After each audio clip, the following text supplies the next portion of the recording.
저는 사자성어인 줄 알았어요. 한문. 근데 아니더라고요.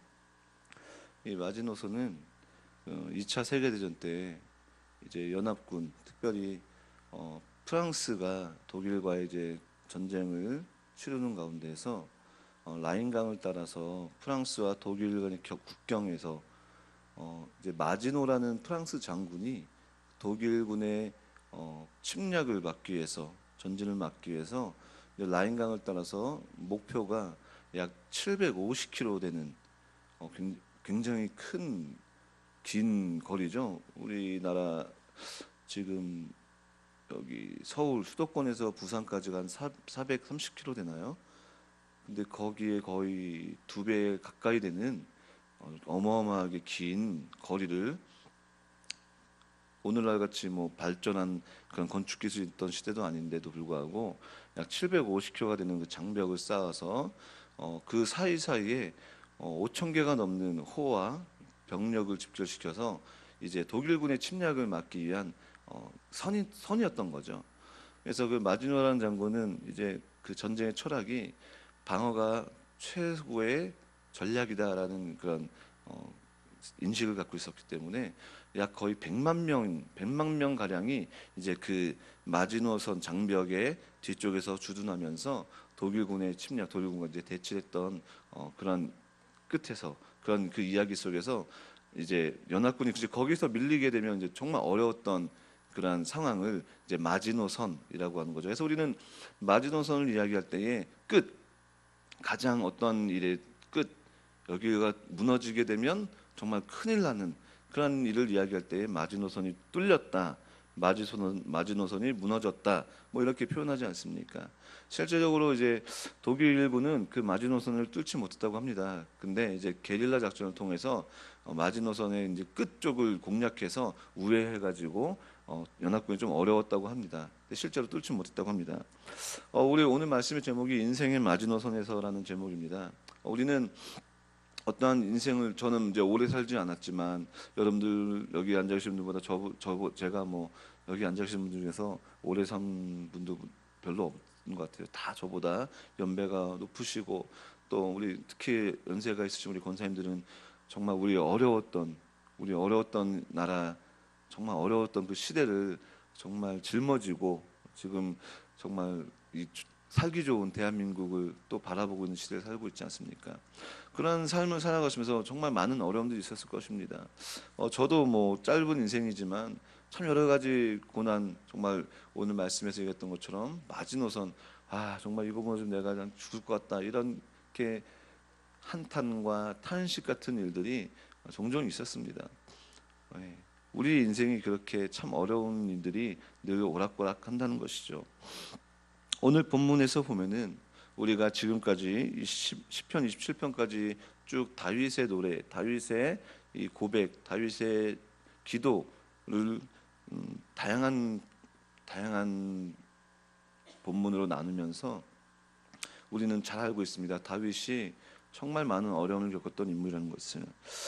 특별히 우리가 27편 1편부터 지난 시간에 함께 나눴던 내용들을 보면은 1편부터 6편까지 말씀을 보면 다윗은 굉장히 기세가 등등했던 것을 볼 수가 있습니다. 그리고 갑자기 분위기가 반전이 되어서 오늘 7절 말씀부터 보면은 다윗이 갑자기 패잔병과 같은 그런 연약한 모습으로 나오게 됩니다. 17편에서 개선장군처럼 내가 군대가 나를 에워싸도 두려워하지 않겠다, 이렇게 당당했던 그가 갑자기 이제 간절함과 비통함을 호소하는 것이죠.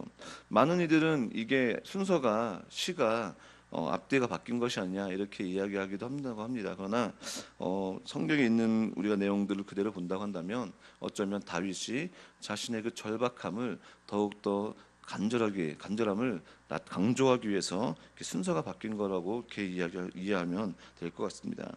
그러면 다윗이 실제로 이야기하고 간절히 구하는 이 내용들이 무엇이냐? 오늘 7절 말씀 보니까 그는 하나님께 부르짖는다라고 합니다. 내가 소리로 부르짖을 때에 들으시고 긍휼히 여기시고 응답해달라고 고백하고 있습니다. 여기서 부르짖다라고 하는 이 단어는 히브리어 말씀의 카라, 본문의 히브리어 단어 카라라는 동사를 사용합니다. 이 부르짖다라는 이 동사는 구약 성경에서 좀 자주 사용되어집니다. 근데 이게 그냥 단순히 누구를 부르다, 누구의 이름을 호명하는 그런 의미가 아니라 정말 혼신의 힘을 다하여서 정말 절박한 상황 가운데 부르짖는 것.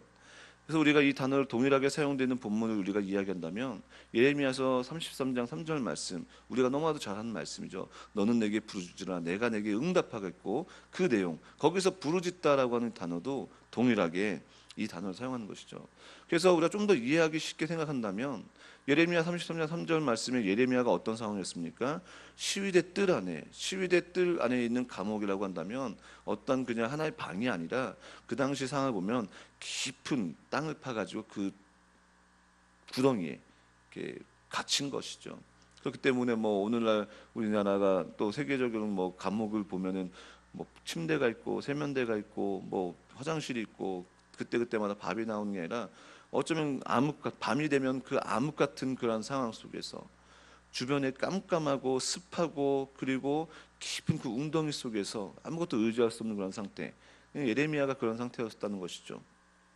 다윗도 마찬가지로 이렇게 부르짖다라고 하는 이 단어 사용할 때에 실제적으로 그가 처해 있는 환경은 어떤 환경인지 이 시에서 이 노래에선 등장하지 않지만 그가 이 카라라는 단어를 사용하면서 그가 심리적으로 그가 지금 당하고 있는 그 마음 상태가 얼마나 절박한가를 보여주고 있다는 것이죠. 단순히 하나님 저 도와주세요가 아니라 죽음을 앞에 두는 직면에 있는 정말 호흡이 가빠지면서 간절하게 부르짖는, 하나님 저 죽을 것 같아요, 정말 목숨이 간달간달하는 그러한 상황 속에서 부르짖는 외마디 비명과 같은 단어라는 것이죠. 그래서 그는 오늘 이 말씀 시편 보면은 세 가지의 동사를 또 사용하면서 그가 얼마나 간절하고 급박한 상황인지를 보여주고 있습니다. 명령형으로 사용하거든요. 오늘 본문에서는 잘 이렇게 느껴지지 않지만 이렇게 이야기합니다. 들으시고 또 긍휼히 여기시고 응답하소서라는 이 세 가지 단어 동사를 사용하는데요. 원문에서 보면 이렇게 표현하는 게 더 쉽습니다. 들으셔야 됩니다. 하나님 들으셔야 됩니다. 하나님 저를 긍휼히 여겨주셔야 됩니다. 하나님 제가 부르짖을 때에 응답해 주셔야 됩니다. 그러니까 이게 하나님한테 뭔가 보따리를 내놓으라는 게 아니라 그만큼 하나님 저 이거 들어주지 않으면 저 죽어요. 하나님 저 긍휼히 여겨주시지 않으면 저 죽어요. 하나님 제가 부르짖는 가운데 응답해 주시지 않으면 저 죽습니다. 이렇게 간절함을, 절박함을 이 단어, 이 7절 말씀에 짧은 한 절이지만 다윗의 상황이 담겨져 있다는 것입니다.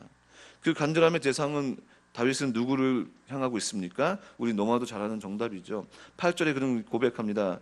내 얼굴을 찾으라. 하나님께서 이렇게 응답하시죠. 내 얼굴을 찾으라 하실 때에 내 마음이 주께 말하되 여호와여 내가 주의 얼굴을 찾으리다 하였나이다라고 얘기합니다. 찾다라고 이야기합니다. 찾다. 이 찾다라는 단어는 우리가 너무나도 많이 나오죠. 신약부터 구약까지 성경에서는 정말 많이 등장합니다. 특별히 이 찾다라는 단어는 단순히 어떤 물건을 눈에 보이는 것, 단순히 내가 기억하고 있던 것들, 내가 찾지 못했던 물건들, 거기 있었지, 차키, 집키, 휴대폰, 안경 뭐 이런 것들을 찾는 것이 아니라 눈에 보이지 않고 정말 어딘가에 분명히 있긴 있지만 눈에 보이지 않지만 그것을 찾기 위해서 지식적으로 경험적으로 모든 것을 끌어내 가지고 그 한 가지를 찾기 위해서 노력하는 것. 그러니까 단순히 무언 작은 것 하나, 그런 바늘 하나 분명히 어딘가 있긴 있을 거야 이게 아니라 어딘지 알 수 없지만 그거 해답을 찾기 위해서 찾는 노력과 시간과 힘을 쏟는 것을 이야기합니다. 다윗은 그 얼굴을 찾는다고 이야기할 때에 자기의 그 절박한 심정 가운데에 그 어떤 얼굴을 찾는 것이냐, 하나님, 분명히 하나님 계십니다. 그러나 그 하나님 지금 내 상황 속에서 어딘가에 계신지 모르지만 하나님 내가 이 어려움과 고난과 이 절박함을 면할 수 있는 것은 오직 하나님밖에 없다는 것, 집요하게 그 하나님을 찾기 위해서 나아가는 이 다윗의 모습을 보여주고 있는 것입니다. 우리는 고난과 환난 가운데에 여러 가지 문제 속에서 정답은 알고 있지만 그 정답을 비껴나갈 때가 너무 많아요. 다른 것들로 해결하기 위해서, 다른 사람의 어떤 힘으로, 내가 가지고 어떤 경험을 위해서. 그러나 다윗은 절박함 가운데에 늘 누구를 찾았습니까? 하나님의 얼굴. 하나님의 얼굴을 찾기 위해서 무단히 힘을 내었다는 것이죠. 그래서 찾다, 그리고 하나님을 알기 위해서 탐구하기 위해 노력했다는 것입니다. 그래서 호세아 선지자도 이렇게 이야기합니다. 호세아 6장 3절 말씀에 알자, 우리가 여호와를 힘써 알자. 단순히 찾다가 아니라 하나님을 알기 위해서 계속 노력했다는 것입니다.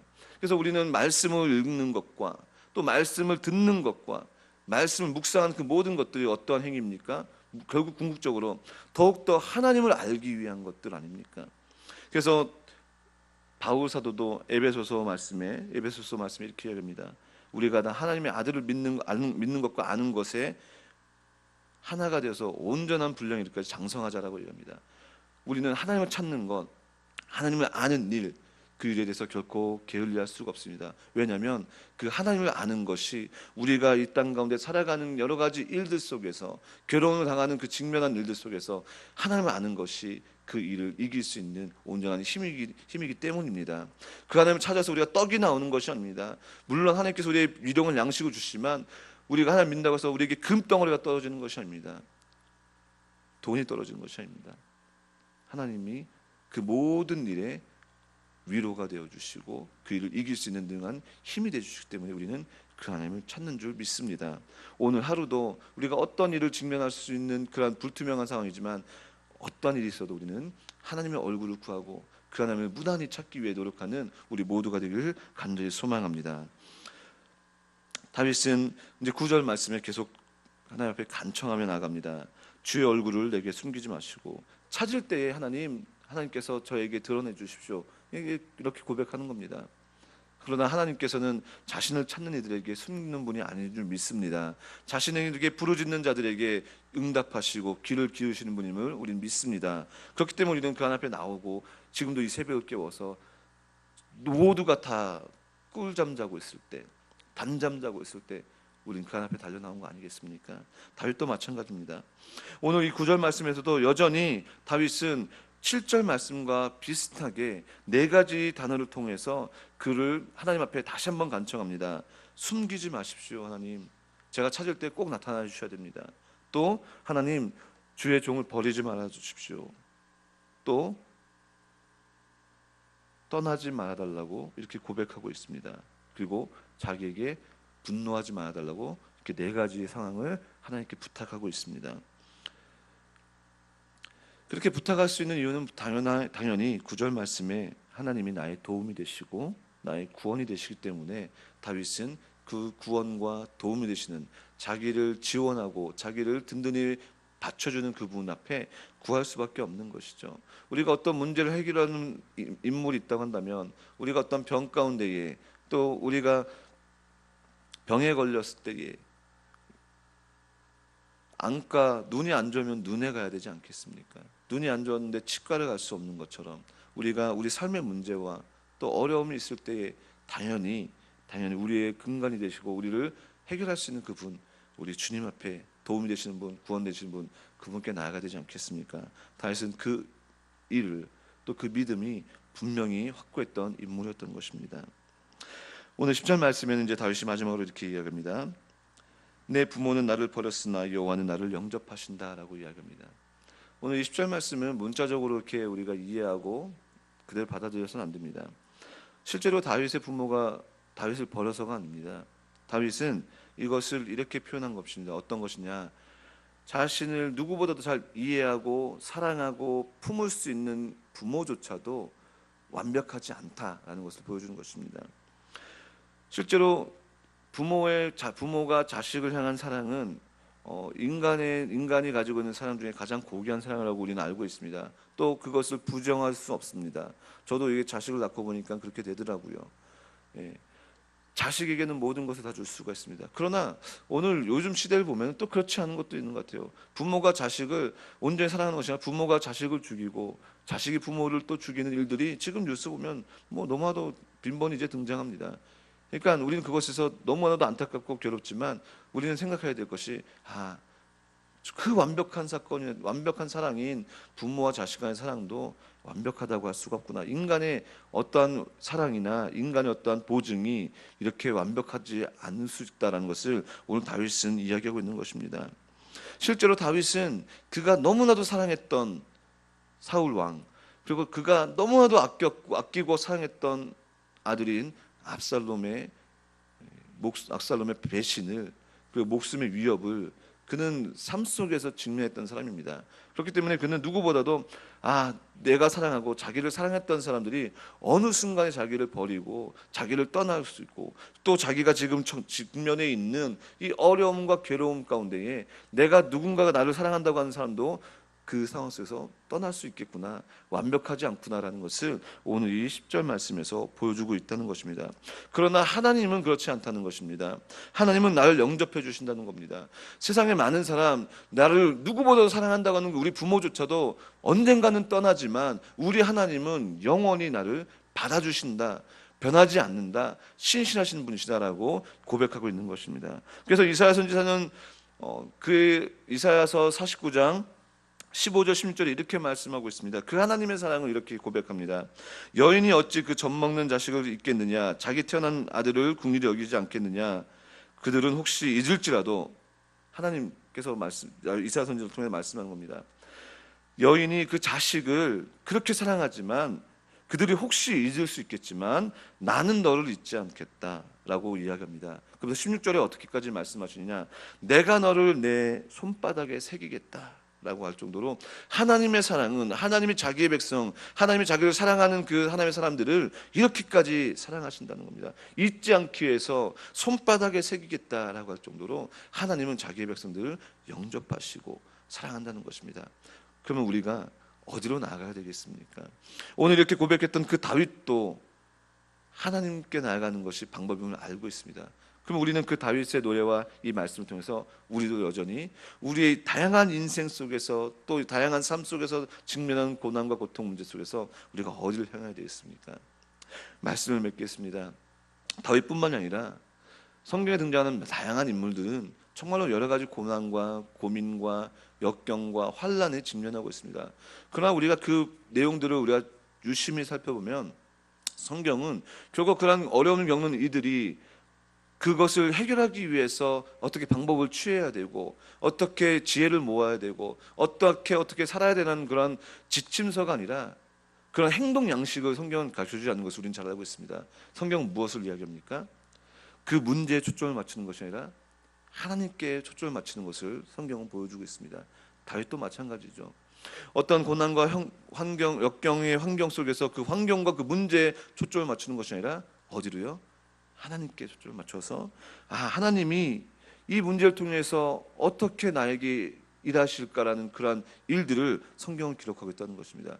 그 가운데, 그런 믿음 가운데 그 문제를 이기게 하시고 그 문제를 통해서 하나님의 역사하심을 증명하고 있는 것을 우리는 성경을 통해서 너무나도 잘 알고 있다는 것입니다.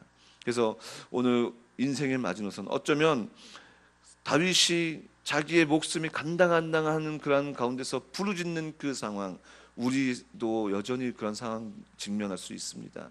그때에 우리는 그 문제에 초점을 맞추는 것이 아니라 다윗처럼 하나님께 초점을 맞추고 하나님의 얼굴을 구하고, 또 하나님이 우리를 버리지 않고 영접하실 것이라는, 우리를 안아준다는 그 하나님의 놀라운 사랑을 믿고 오늘 하루도 그 삶 가운데 한 걸음 한 걸음 나가는 우리 사랑하는 사랑성교회 성도님들에게를 간절히 소망합니다. 기도하겠습니다.